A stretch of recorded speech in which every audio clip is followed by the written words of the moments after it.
Fake Christians practice sin without repentance. Matthew chapter 7, verses 21 to 23. Not everyone who says to me, Lord, Lord, will enter the kingdom of heaven, but the one who does the will of my Father who is in heaven will enter. On that day, many will say to me, Lord, Lord, did we not prophesy in your name and cast out demons in your name and do many mighty works in your name? And then will I declare to them, I never knew you. Depart from me, you workers of lawlessness. In this passage, Jesus teaches that not everyone who calls him Lord will enter heaven, but only those who do God's will.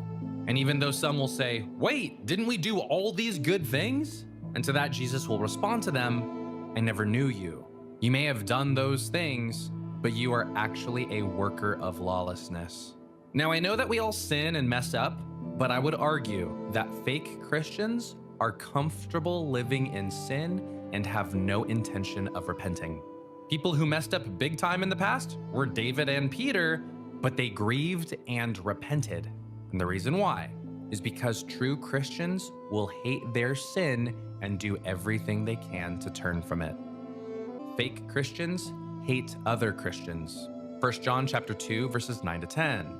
If anyone claims I am living in the light, but hates a Christian brother or sister, that person is still living in darkness. Anyone who loves another brother or sister is living in the light.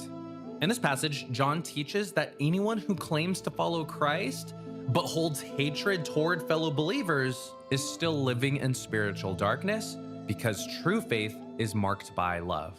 You see, hate, bitterness, and division all reveal a heart that is far from God. So note that real Christians forgive. They love even when it's hard, and they pursue unity because they know that they have been forgiven much. Fake Christians can deceive people. Matthew chapter 7, verses 15 to 16. Beware of false prophets who come to you in sheep's clothing, but inwardly are ravenous wolves. You will recognize them by their fruits. Are grapes gathered from thorn bushes or figs from thistles? In this passage, Jesus warned his followers to beware of false prophets who dress like sheep and were actually wolves. And what Jesus was getting at was people who appear as being one of God's people, but were actually dangerous like a wolf and would attack others when given the opportunity.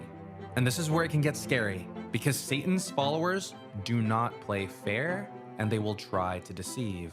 So the application for real Christians here would be to always be watchful and to know that our enemy is real and that we need to stand ready.